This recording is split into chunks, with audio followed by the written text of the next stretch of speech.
Hi, I am Rahul और welcome on my channel. जैसा कि हम लोग लूसेंट बुक को सुन रहे हैं, यह बुक बहुत इम्पॉर्टेंट है सभी एग्ज़ाम के लिए लगभग। जैसे UPSC, UPPCS, BPSC, RPSC, MPPCS, RO आदि सभी एग्ज़ाम, सीडी ग्रुप सभी एग्ज़ाम के लिए बहुत इम्पॉर्टेंट है। तो आप इसको खाली समय में सुनते रहो, जिससे आपका चीज़ें रिवाइज होती रहें। तो इसमें हिस्ट्री का सीरीज चल रहा है, जिसमें हम 4 पार्ट सुन चुके हैं। आज पांचवा पार्ट वाकटक राजवंश से आगे कंटिन्यू करेंगे। तो स्टार्ट करते हैं। एक और बात, अगर आपको अ, बढ़िया पसंद आए तो आप ज़रूर इसे अपने दोस्तों में शेयर करें, जिससे हमारा चैनल ग्रो करेगा। ओके, तो हम स्टार्ट करते हैं। वाकटक राजवंश से आगे पढ़ेंगे। वाकटक राजवंश की स्थापना 255 ईस्वी के लगभग विध्वंसक नामक व्यक्ति ने की थी। इसके पूर्वज सातवाहनों के अधीन बरार विदर्भ के स्थानीय शासक थे। विध्वंसक के पश्चात उसका पुत्र प्रवरसेन प्रथम 275 से 335 ईस्वी शासक हुआ। वाकटक वंश वह अकेला ऐसा शासक था जिसने सम्राट की उपाधि धारण की थी। पुराणों से पता चलता है कि उसने 4 अश्वमेध यज्ञ किया। प्रधान सॉरी प्रवरसेन के पश्चात वाकटक साम्राज्य 2 शाखाओं में विभक्त हो गया। प्रधान शाखा तथा वासीय वर्षगुल्म शाखा, दोनों शाखाओं ने समानांतर रूप से शासन किया। प्रधान शाखा के प्रमुख राजा रुद्रसेन प्रथम 335 से 360 ईस्वी, प्रभावती गुप्ता का संरक्षण काल 390 से 410 ईस्वी, प्रवरसेन द्वितीय, नरेंद्र सेन, पृथ्वी सेन द्वितीय। गुप्त शासक चंद्रगुप्त द्वितीय ने अपनी पुत्री प्रभावती गुप्ता का विवाह वाकटक नरेश रुद्रसेन द्वितीय से किया। वाकटक वाकटकों का राज्य गुप्त एवं शकों के बीच था। राज्यों पर विजय प्राप्त करने के लिए चंद्रगुप्त द्वितीय ने इस संबंध को स्थापित किया था। विवाह के कुछ समय बाद रुद्रसेन द्वितीय की मृत्यु हो गई, चूंकि उसके दोनों पुत्र दिवाकर सेन एवं दामोदर सेन अवयस्क थे, अतः प्रभावती गुप्ता ने शासन संभाला। यह काल वाकटक गुप्त संबंध का स्वर्णकाल रहा। प्रभावती गुप्ता के संरक्षण काल के बाद उसका कनिष्ठ पुत्र दामोदर सेन प्रवरसेन द्वितीय के नाम से गद्दी पर बैठा। पृथ्वी सेन द्वितीय वाकटकों की प्रधान शाखा का अंतिम शासक था। उसने उसके बाद उसका राज्य वसीम शाखा के हरिसेन के हाथ में चला गया। वसीम शाखा के वाकटक वंश की इस शाखा की स्थापना 330 ईस्वी में सम्राट प्रवरसेन के छोटे पुत्र सर्वसेन ने की थी। उसने वत्सगुल्म नामक स्थान पर एक स्वतंत्र राज्य की स्थापना की। वत्सगुल्म महाराष्ट्र के अकोला जिले में आधुनिक वसीम में स्थित था। वसीम शाखा के प्रमुख राजा सर्वसेन बिंदुसार द्वितीय 350 से 400 ईस्वी, प्रवरसेन द्वितीय 400 से 415 ईस्वी, हरिसेन 475 से 510 ईस्वी। हरिसेन वसीम शाखा का सर्वाधिक शक्तिशाली शासक था। यह वाकटक वंश का अंतिम ज्ञात शासक है। वाकटक वंश के राजा प्रवरसेन द्वितीय ने मराठी प्रकृत काव्य की सेतुबंध की रचना की तथा सर्वसेन ने हरि विजय नामक प्रकृत काव्य ग्रंथ लिखा। संस्कृत की वैदर्भी शैली का पूर्ण विकास वाकटक नरेश के दरबार में हुआ। कुछ विद्वान का मत है कि चंद्रगुप्त द्वितीय के राज्य कवि कालिदास के कुछ समय का प्रवरसेन द्वितीय की राजसभा में निवास किया था।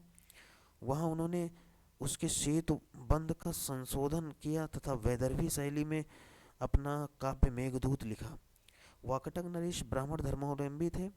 वह शिव एवं विष्णु के उपासक थे। वाकटक नरेश पृथ्वी सेन द्वितीय के सामंत व्याध देव ने नचना के मंदिर का निर्माण करवाया।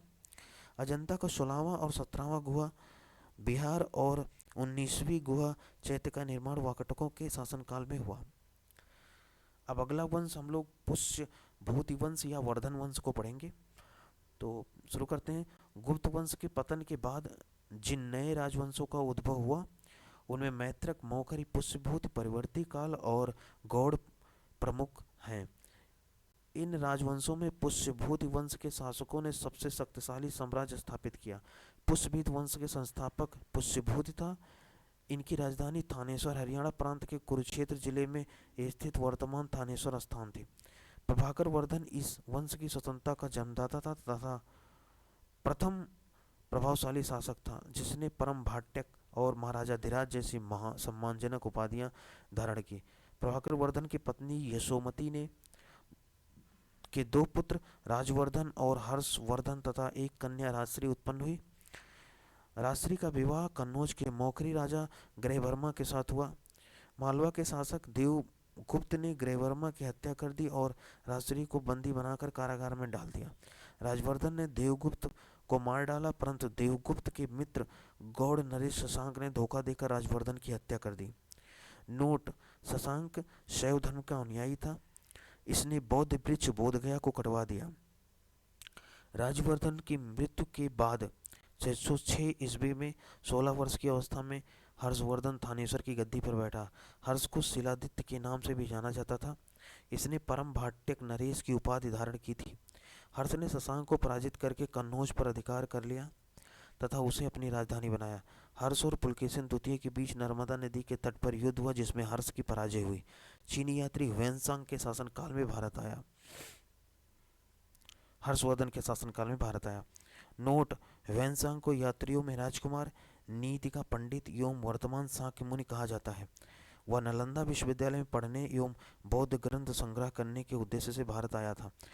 हर्ष 641 ईस्वी में अपने दूत चीन भेजे तथा 643 ईस्वी एवं 645 ईस्वी में 2 चीनी दूत उसके दरबार में आए। हर्ष ने कश्मीर के शासक से बुद्ध के दंत अवशेष बलपूर्वक प्राप्त किए। हर्ष के पूर्वज भगवान शिव एवं सूर्य के अन्य उपासक थे। प्रारंभ में हर्ष भी अपने कुल देवता शिव का परम भक्त था। चीनी यात्री ह्वेनसांग से मिलने के बाद उसने बौद्ध धर्म की महायान शाखा को राजश्री प्रदान किया तथा वह पूर्ण बौद्ध बन गया। हर्ष के समय में नालंदा महाविहार महायान बौद्ध धर्म की शिक्षा का प्रधान केंद्र था।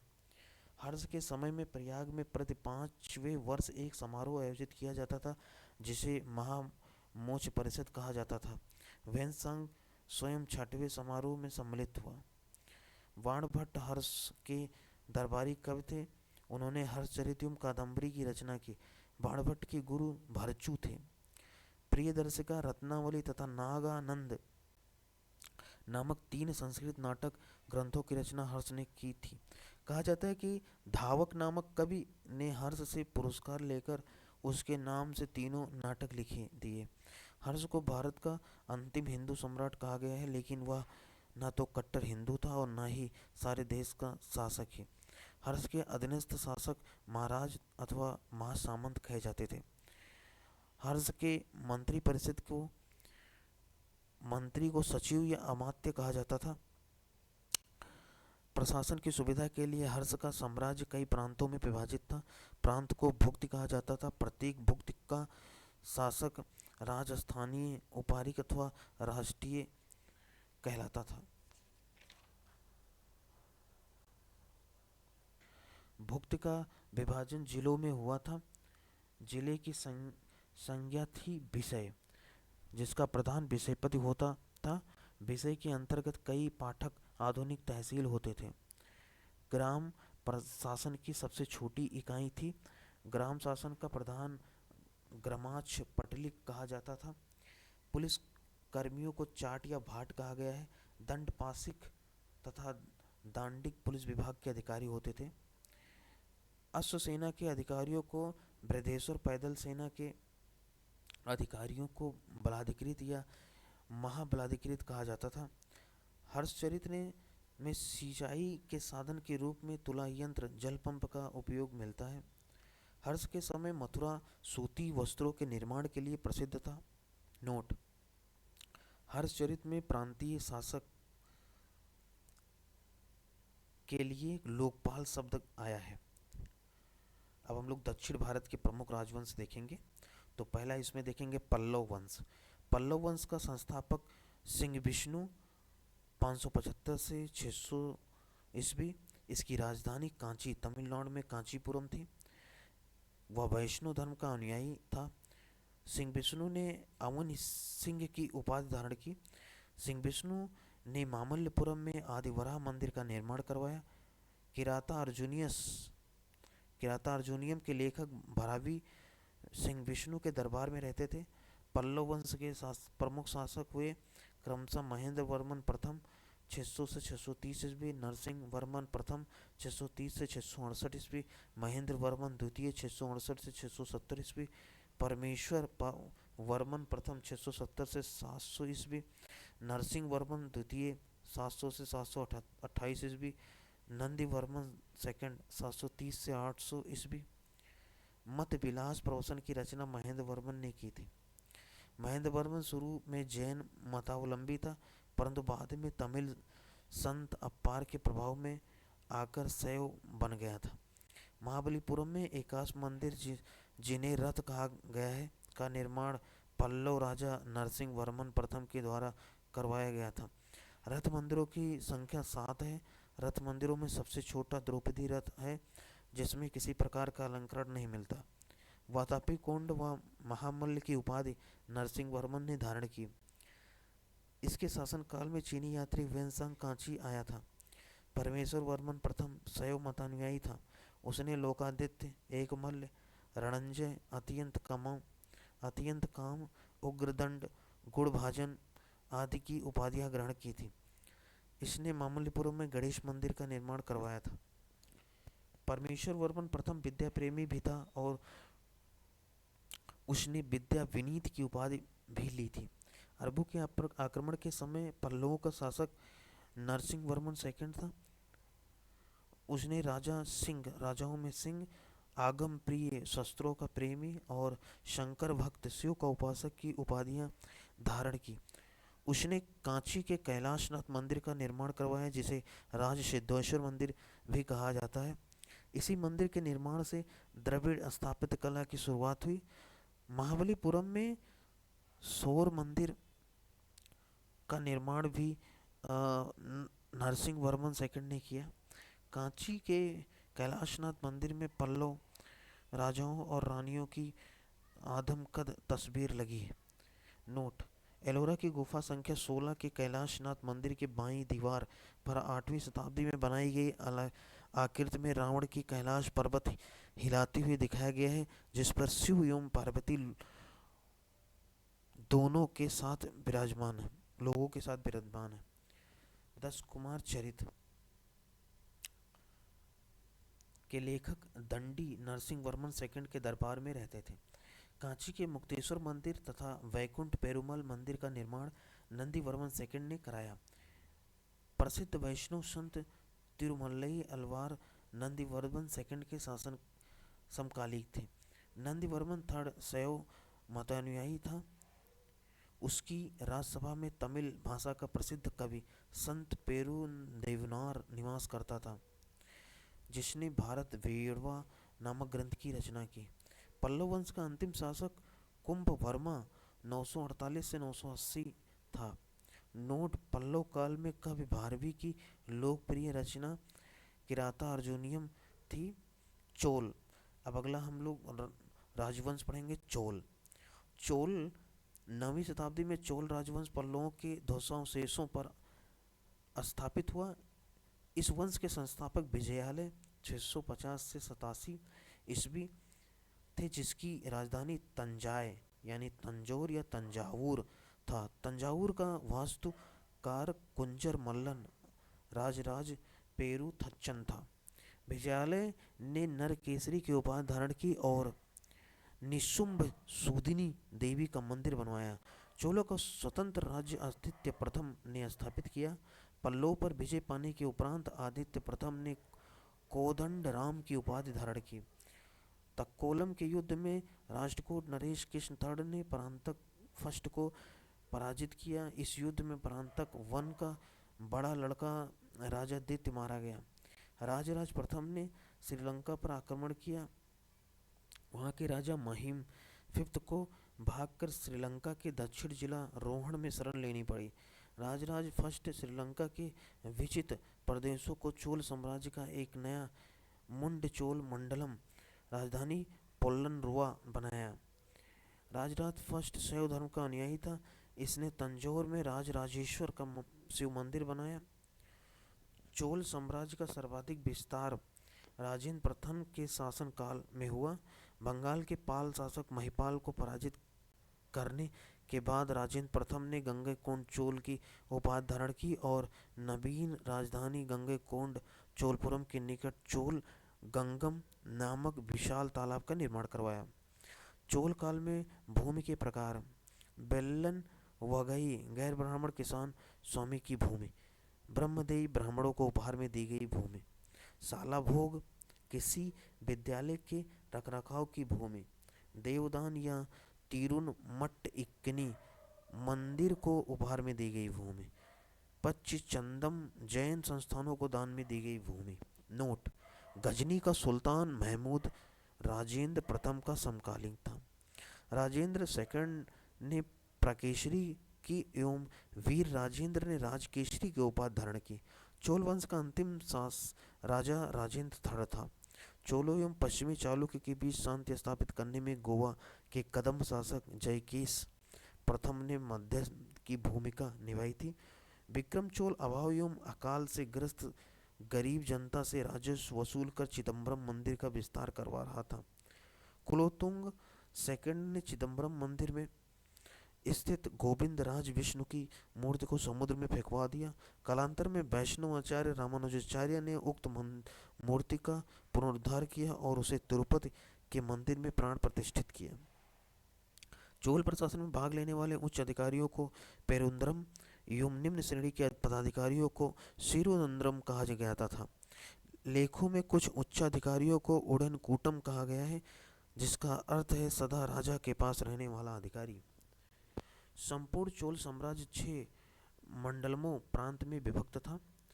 मंडलम कोट्टम में, कोट्टम नाडु में एवं नाडु कई कुर्मों में विभक्त था। नाडु की स्थानीय भाषा को नाटूर एवं नागर की स्थानीय भाषा को नागरतार कहा जाता था। वेल्लाल जाति के धनी किसानों को केंद्रीय सरकार की देखरेख में नाडु के काम काज में अच्छा खासा नियंत्रण हासिल था। उसमें से कई धनी भूस्वामियों को चोल राजाओं के सम्मान के रूप में मुवेद वेलन 3 राजाओं की अपनी सेवाएं प्रदान करने वाला बेलन या किसान, अरैयार प्रधान जैसी उपाधियों दी गई। उन्हें केंद्र में महत्वपूर्ण राजकीय पद सौंपे।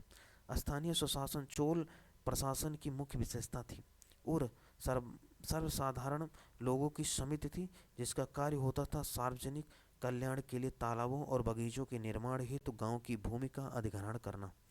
सभा या महासभा या मूलतः अग्रहारों और ब्राह्मण बस्तियों की सभा थी, जिसके सदस्यों को पेरुमक्कम कहा जाता था। यह सभा बरियम नाम की समितियों के द्वारा अपने कार्य को संचालित करती थी। सभा की बैठक गांव में मंदिर के निकट वृक्ष के नीचे या तालाब के किनारे होती थी। व्यापारियों की सभा को नगरम कहते थे। चोल काल में भूमि कर उपज का 1/3 भाग हुआ करता था। गांव में कार्य समिति की सदस्यता के लिए जो वेतन भोगी कर्मचारी रखे जाते थे उन्हें मध्यस्थ कहते थे। अब ब्रैकेट में उत्तर मेरूर अभिलेख के अनुसार सभा की सदस्यता। नंबर 1, सभा की सदस्यता के लिए इच्छुक लोगों को ऐसी भूमि का स्वामी होना चाहिए जहां से भू राजस्व वसूला जाता है। नंबर 2, उसके पास अपना घर होना चाहिए। तीसरा, उसकी उम्र 35 से 70 वर्ष के बीच होनी चाहिए। चौथा, उसे वेदों का ज्ञान होना चाहिए। पांचवा, उसे प्रशासनिक मामलों की अच्छी जानकारी होनी चाहिए और ईमानदार होना चाहिए। छठा, यदि कोई पिछले 3 सालों में किसी समिति का सदस्य रहा है तो वह किसी और समिति का सदस्य नहीं बन सकता। सातवां, जिसने अपने संबंधियों के खाते जमा नहीं कराए हैं वह चुनाव नहीं लड़ सकता। ब्राह्मणों को दी गई कर भूमि को चतुर्वेदी मंगलम एवं दान दी गई भूमि को ब्रह्मदेव कहलाती थी। चोल सेना का सबसे संगठित अंग था पदाति सेना। चोल काल में कंजलू सोने के सिक्के थे। तमिल कवियों में जयंगोदर प्रसिद्ध कवि था जो कुलोत्तुंग प्रथम का राज्यकवि था। उसकी रचना है कलिंग तुर्पाणी, कंबन अट्टक्कट्टन एवं पुगलेंदी को तमिल साहित्य का और पंप पोन रन कन्नड़ साहित्य का त्रिरत्न कहा जाता है। पारसी ब्राउन ने तंजौर के बृहदेश्वर मंदिर के विमान को भारतीय वास्तुकला का निष्कर्ष माना है। चोलकालीन नटराज प्रतिमा को चोल कला का संस्कृत सार या निचोड़ कहा जाता है। नटराज प्रतिमा में शिव को उनकी दाहिनी टांग पर संतुलित रूप से खड़े हुए और उसी टांग के पंजे से अज्ञान या विस्मृति के दैत्य अपस्मार को दबाते हुए दिखाया गया है। साथ ही शिव भुजंगनासित की स्थिति में अपनी बाईं टांग उठाए हुए हैं, जो तिरोभाव यानी भक्त के मन में माया या भ्रम का पर्दा हटा देने का द्योतक है। उनकी चारों भुजाएं बाहर की ओर फैली हुई हैं और मुख्य दाहिनी पद अभय हस्त की मुद्रा में उठा है। उनका ऊपरी बायां हाथ डमरू है, जो उसका हाथ में डमरू है जो उनका प्रिय वाद्य है, पकड़े हुए तालबद्ध ध्वनि उत्पन्न करता हुआ दिखाया गया है। ऊपरी बायां दोलहस्त मुद्रा में दाहिने हाथ की अभय मुद्रा से जुड़ा है। उनकी जटाएं दोनों ओर चिपटी हुई हैं और वृत्ताकार ज्वाला को छू रही हैं, जो नृत्य संपूर्ण आकृति को घेरे हुए हैं। शिव को भारत में नृत्य कला का अधिष्ठाता देवता भी माना जाता है। चोल कांस्य प्रतिमाएं संसार की सबसे उत्कृष्ट कांस्य प्रतिमाओं में गिनी जाती हैं।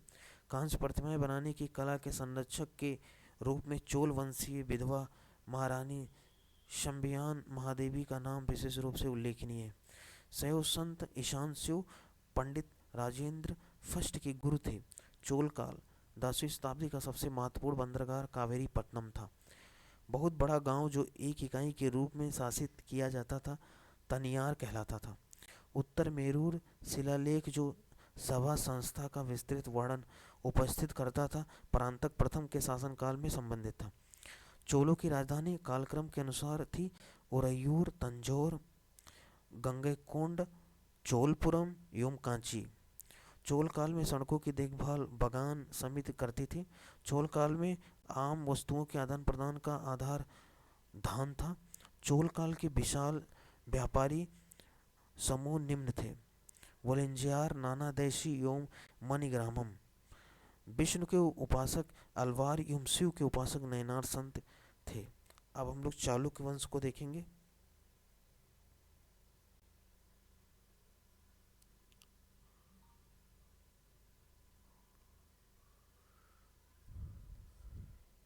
चालुक्य वंश कल्याणी के चालुक्य वंश की स्थापना तैलप सेकंड ने की। राजधानी मान्यखेत। चालुक्य वंश कल्याणी के प्रमुख शासक हुए तैलप प्रथम, तैलप द्वितीय, विक्रमादित्य जय सिंह, सोमेश्वर, सोमेश्वर द्वितीय, विक्रमादित्य सिक्स, सोमेश्वर थर्ड एवं तैलप थर्ड। सोमेश्वर प्रथम ने मान्यखेत से राजधानी हटाकर कल्याणी कर्नाटक को बनाया। इस वंश का सबसे प्रतापी शासक विक्रमादित्य सिक्स था। बिल्लड़ एवं विघ्नेश्वर विक्रमादित्य सिक्स के दरबार में ही रहते थे। मिताक्षरा हिंदू विधि ग्रंथ याज्ञवल्क्य स्मृति का व्याख्या नामक ग्रंथ की रचना महान विधिवेत्ता विज्ञानेश्वर ने की थी। विक्रमांक देवचरित की रचना बिल्लड़ ने की थी। इसमें विक्रमादित्य सिक्स के जीवन पर प्रकाश डाला गया है। चालुक्य वंश वातापी बादामी। जय सिंह ने वातापी के चालुक्य वंश की स्थापना की, जिसकी राजधानी वातापी बीजापुर के निकट थी। इस वंश के प्रमुख शासक थे पुलकेशिन प्रथम, कीर्तिवर्मन फर्स्ट, मंगलेश, पुलकेशिन द्वितीय, विक्रमादित्य, विनयादित्य एवं विजयादित्य। इनमें सबसे प्रतापी राजा पुलकेशिन द्वितीय था। वातापी के चालुक्यों को सामंत स्थिति से स्वतंत्र स्थिति में लाने वाला पहला शासक पुलकेशिन प्रथम था, इसलिए इसे चालुक्य राजवंश प्रतापी का संस्थापक कहा जाता है। 543 से 44 में उसने वातापी के निकटवर्ती पहाड़ों की किलेबंदी करके दुर्ग का रूप दिया तथा अश्वमेध यज्ञ करके अपनी स्वतंत्रता की घोषणा की। वातापी का निर्माणकर्ता कीर्तिवर्मन फर्स्ट को माना जाता है। कीर्तिवर्मन प्रथम के द्वारा कोंकण विजय के फलस्वरूप गोवा का प्रमुख बंदरगाह चालुक्य साम्राज्य के अधीन आ गया। नोट गोवा इन दिनों रेवती द्वीप के नाम से भी प्रसिद्ध था। महाकूट स्तंभ लेख से प्रमाणित होता है कि पुलकेशिन द्वितीय बहुसुवर्ण एवं अग्नि स्टोक नाम यज्ञ संपन्न कराया। जिनेन्द्र का मेघुती मंदिर पुलकेशिन द्वितीय ने बनवाया था। पुलकेशिन द्वितीय ने हर्षवर्धन को हराकर परमेश्वर की उपाधि धारण की। उसे दक्षिणेश्वर की उपाधि भी धारण की उसने दक्षिणेश्वर की उपाधि भी धारण की। पुलकेशिन द्वितीय ने ईरान के शाह खुसरो सेकंड के दरबार में राजदूत भेजा। बाद में संभवतः शाह खुसरो सेकंड ने अपना दूत चालुक्य दरबार के सम्राट के दरबार में भेजा। लगभग 641 ईस्वी में चीनी यात्री वेनसांग पुलकेशिन द्वितीय के राज में गया था।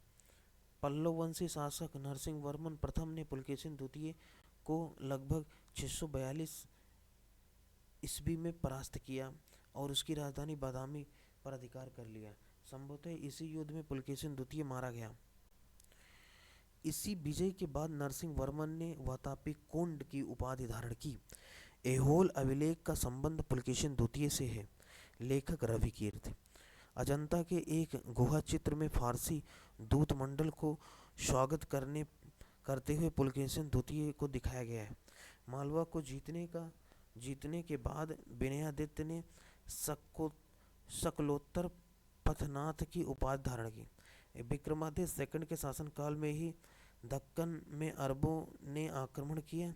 इस आक्रमण का मुकाबला विक्रमादित्य के भतीजी पुलकेशी ने किया। इस अभियान की सफलता पर विक्रमादित्य सेकंड ने इसे अवनिज नाश्रय की उपाधि धारण की। विक्रमादित्य सेकंड की प्रथम पत्नी लोक महादेवी ने पदक्कल में विरूपाक्ष महादेव मंदिर तथा उसकी दूसरी पत्नी ने त्रिकोल्य देवी ने त्रिकुलेश्वर मंदिर का निर्माण कराया। इस वंश का अंतिम राजा कीर्तिवर्मन द्वितीय था। इसके सामंत दंतिदुर्ग ने परास्त कर एक नए राजवंश राष्ट्रकूट वंश की स्थापना की। ऐहोल को मंदिरों का शहर कहा जाता है। चालुक्य वंश वेंगी के चालुक्य वंश का संस्थापक विष्णुवर्धन था। इसकी राजधानी वेंगी आंध्र प्रदेश में थी। इस वंश के सबसे प्रतापी राजा विजयादित्य तृतीय था, जिसका सेनापति पंडरंग था। अब आगे देखते हैं राष्ट्रकूट। अगला वंश है राष्ट्रकूट। राष्ट्रकूट राजवंश का संस्थापक दंती दुर्ग 752 ईस्वी तथा शुरुआत में कर्नाटक के चालुक्य राजाओं के अधीन थी। इसकी राजधानी मनकिर या मान्यखेत वर्तमान मालखेड़ सोलापुर के निकट यानी महाराष्ट्र में थी। राष्ट्रकूट वंश के प्रमुख शासक थे कृष्ण प्रथम, ध्रुव, गोविंद तृतीय, अमोघवर्ष, कृष्ण सेकंड, इंद्र थर्ड एवं कृष्ण थर्ड। एलोरा के प्रसिद्ध कैलाश मंदिर का निर्माण कृष्ण प्रथम ने करवाया था। ध्रुव राष्ट्रकूट वंश का पहला शासक था, जिसने कन्नौज पर अधिकार करने हेतु त्रिपक्षीय संघर्ष में भाग लिया और प्रतिहार नरेश वत्सराज एवं पाल नरेश धर्मपाल को पराजित किया। ध्रुव को धारावर्ष भी कहा जाता था। गोविंद थर्ड ने त्रिपक्षीय संघर्ष में भाग लेकर चक्रायुद्ध हुआ उसके संरक्षण धर्मपाल एवं प्रतिहार वंश के शासक नागभट्ट सेकंड को पराजित किया।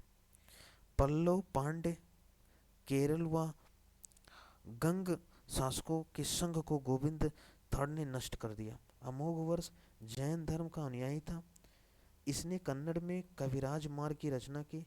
आदि पुराण व त्रिष्ठति लक्षण महापुराण के रचनाकार जिनसेन, गणितासार संग्रह के लेखक महाविहाराचार्य और अमोघ वृत्त के लेखक सक्तायना अमोघवर्ष के दरबार में रहते थे।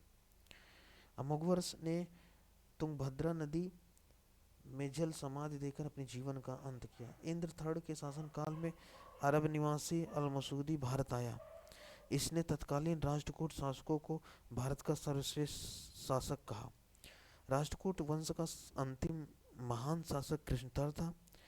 इसी के दरबार में कन्नड़ भाषा के कवि पौन्य रहते थे, जिन्होंने शांति पुराण की रचना की। कल्याणी के चालुक्य तैलव सेकंड ने 973 ईस्वी में कर्क को हराकर राष्ट्रकूट राजवंश पर अपना अधिकार कर लिया और कल्याणी के चालुक्य वंश की नींव डाली। एलोरा एवं एलिफेंटा महाराष्ट्र। गुहा मंदिरों का निर्माण राष्ट्रकूटों के समय ही हुआ।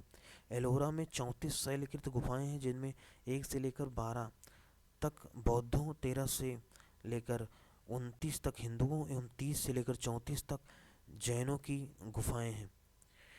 बौद्ध गुफाओं में सबसे प्रसिद्ध विश्वकर्मा गुफा संख्या 10 है। इसमें एक चैत्य है और यह 2 मंजिलों और 3 मंजिलों गुफाएं भी हैं, जिन्हें 2 थल या 3 थल नाम दिया गया है।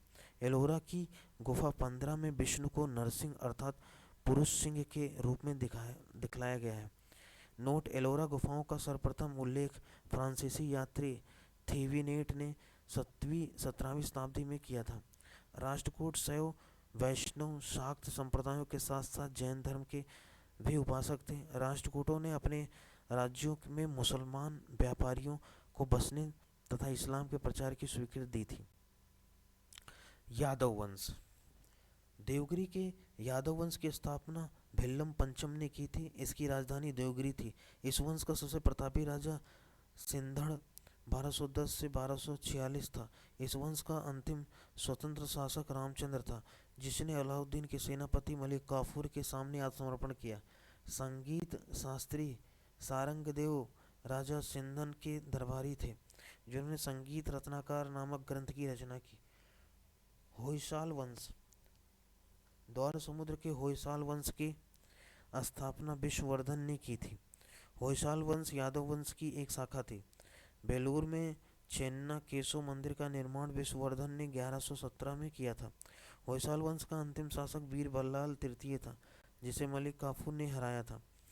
होयसाल वंश की राजधानी द्वार समुद्र आधुनिक हलेबीड था। कदम्ब वंश। कदम्ब वंश की स्थापना मयूर शर्मन ने की थी। कदम्ब वंश की राजधानी वनवासी था। गंग वंश संस्थापक वज्रहस्त पंचम था। अभिलेखों के अनुसार गंगवंश के प्रथम शासक कोंकणी वर्मा था। गंगों की प्रारंभिक राजधानी कोलार थी, जो बाद में तलकाड़ हो गई। दत्तक सूत्र पर टीका लिखने वाला गंग शासक माधव प्रथम था।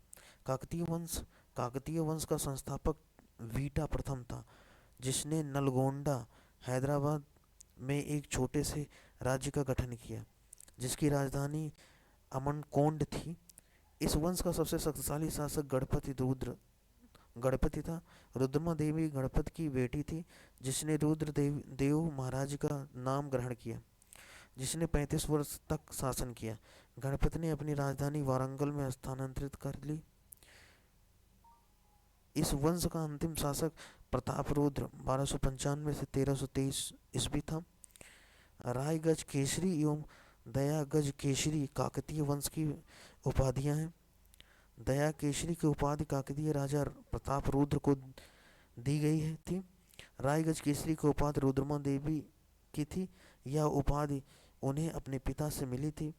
यह उपाधियां सिक्कों पर अंकित होती थी। आगे कुछ सीमावर्ती राजवंशों का अभ्युदय पढ़ेंगे। तो पाल वंश का संस्थापक गोपाल 750 ईस्वी था। इस वंश की राजधानी मुंगेर थी। पाल शासक बौद्ध धर्म के अनुयायी थे। गोपाल ओदंतपुरी विश्वविद्यालय की स्थापना की थी। पाल वंश का सबसे महान शासक धर्मपाल था, जिसने विक्रमशिला विश्वविद्यालय की स्थापना की थी। कन्नौज के लिए त्रिपक्षीय संघर्ष पाल वंश, गुर्जर प्रतिहार वंश एवं राष्ट्रकूट वंश के बीच हुआ। इसमें पाल वंश की ओर से सर्वप्रथम धर्मपाल शामिल हुआ था। 11वीं सदी के गुजराती कवि शोडल ने धर्मपाल को उत्तरापथ स्वामी की उपाधि से संबोधित किया। सोमपुर महाविहार का निर्माण धर्मपाल ने करवाया था। ओदंतपुरी बिहार के प्रसिद्ध बौद्ध मठ का निर्माण देवपाल ने करवाया था। जावा के शैलेंद्र वंशी शासक बालपुत्र देव के अनुरोध पर देवपाल ने उसे नालंदा में एक बौद्ध विहार बनवाने के लिए 5 गांव दान में दिए थे। गौड़ी रीत नामक साहित्यिक विद्या का विकास पाल शासकों के समय में हुआ। अगला वंश सेन वंश। सेन वंश की स्थापना सामंत सेन ने राढ़ में की थी। इसकी राजधानी नदिया लखनौती थी। सेन वंश के प्रमुख शासक विजय सेन, बल्लाल सेन एवं लक्ष्मण सेन थे। सेन वंश का प्रथम स्वतंत्र शासक विजय सेन था, जो शैव धर्म का अनुयायी था। दान सागर एवं अद्भुत सागर नामक ग्रंथ की रचना सेन शासक बल्लाल सेन ने की थी।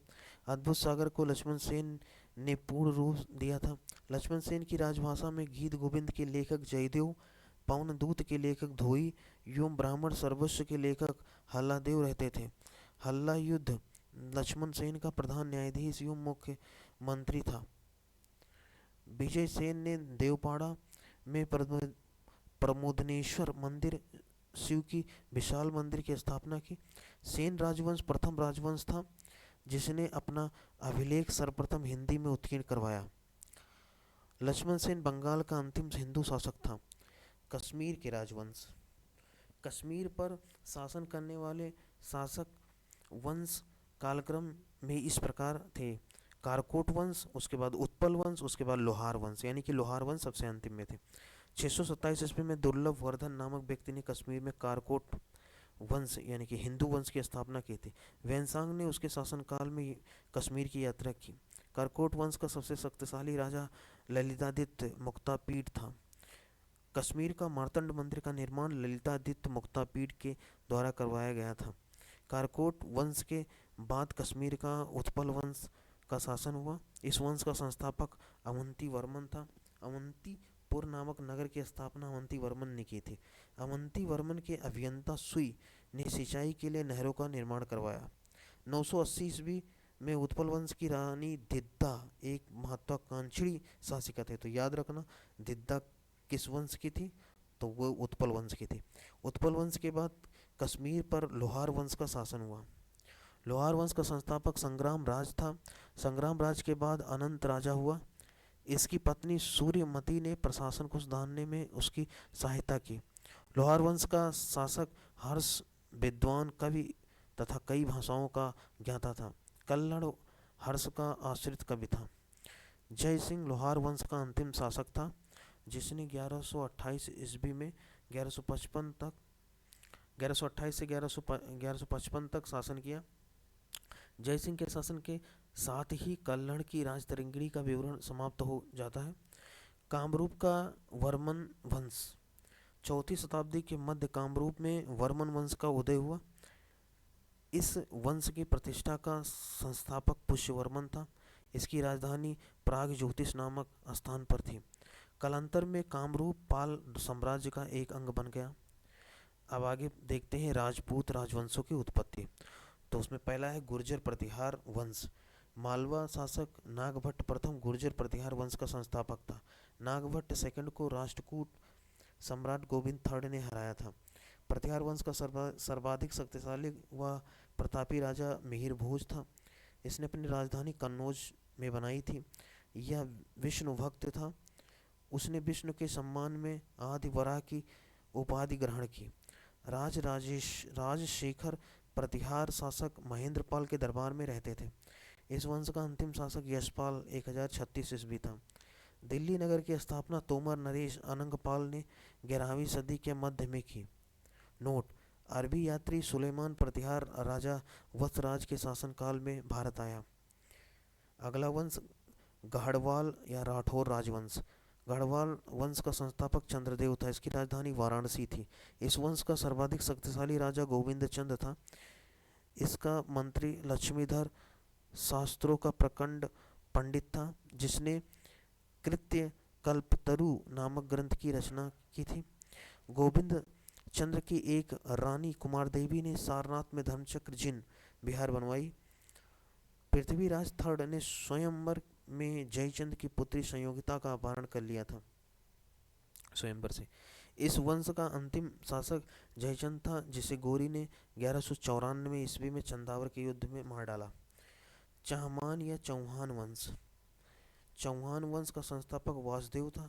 इस वंश की प्रारंभिक राजधानी अहिछत्र थी। बाद में अजय राज द्वितीय ने अजमेर नगर की स्थापना की और उसे राजधानी बनाया। इस वंश का सबसे शक्तिशाली शासक अर्णोराज के पुत्र विग्रहराज चतुर्थ बीसल देव 1153 से 1163 हुआ, जिसे हरिकेली नामक संस्कृत नाटक की रचना की।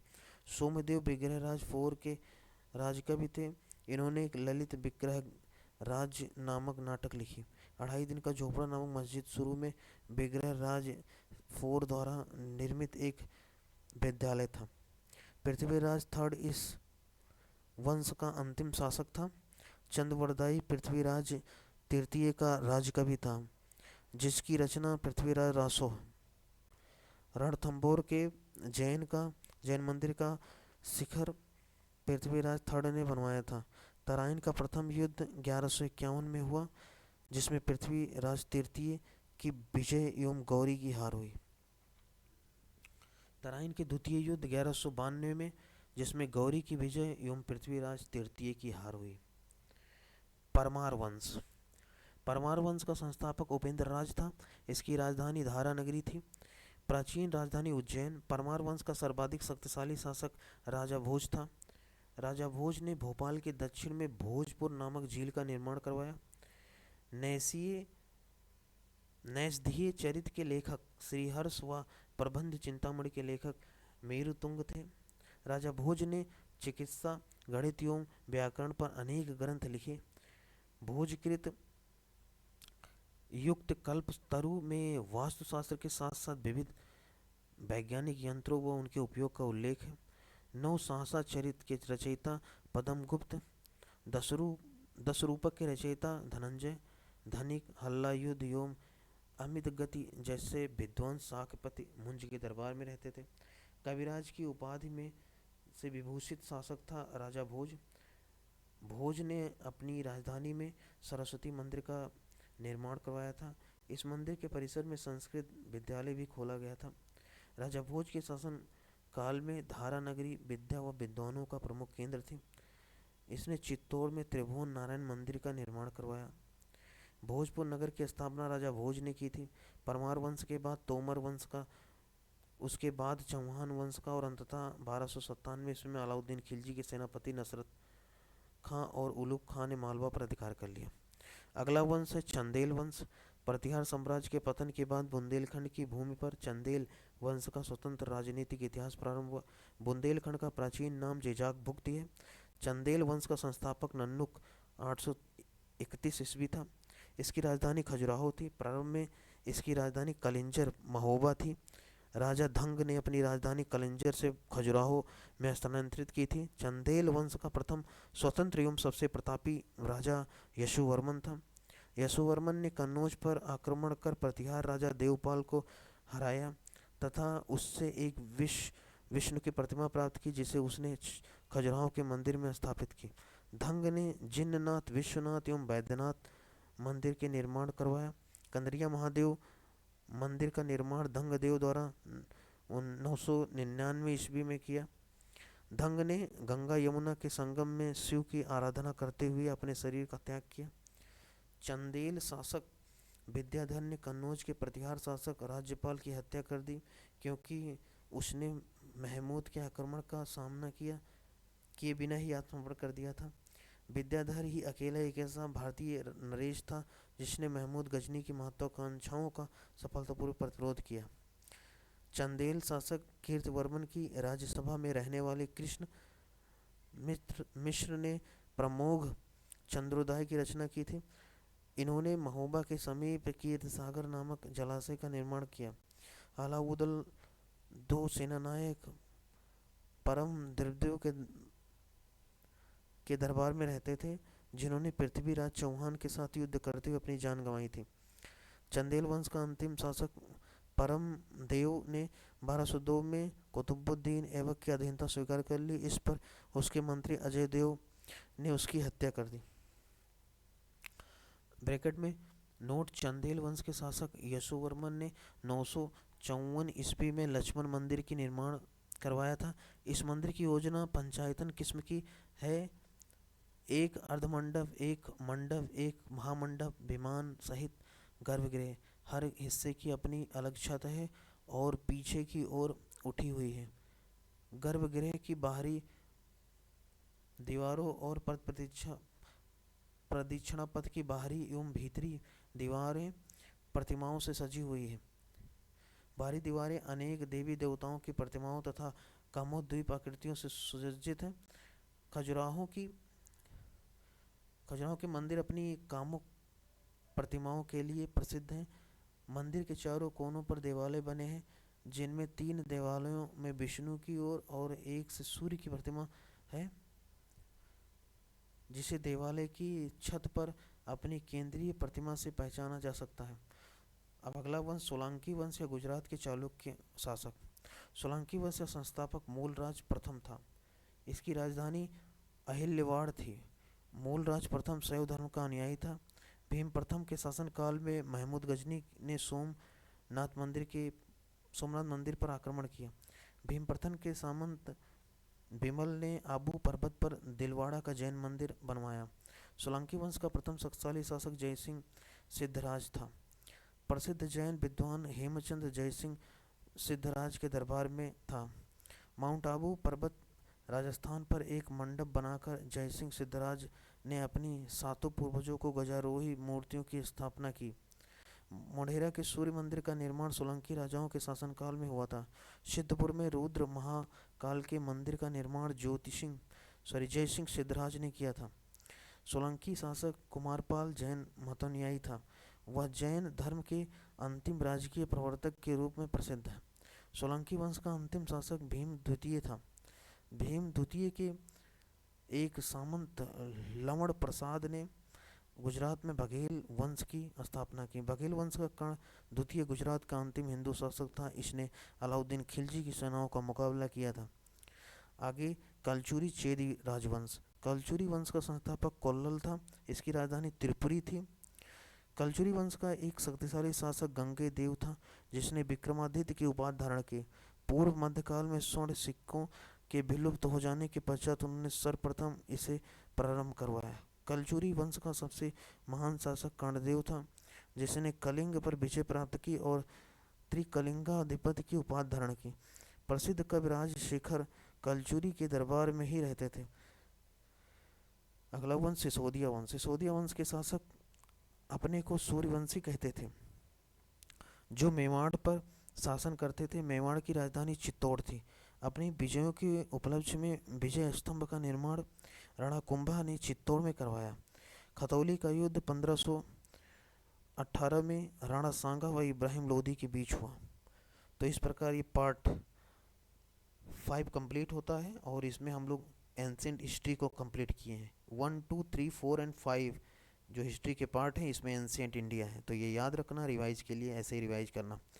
अगला हम लोग पार्ट 6 में मध्यकालीन भारत को शुरू करेंगे। उसमें भारत पर अरबों का आक्रमण से शुरू करके आगे हम लोग बढ़ेंगे। Then thank you very much.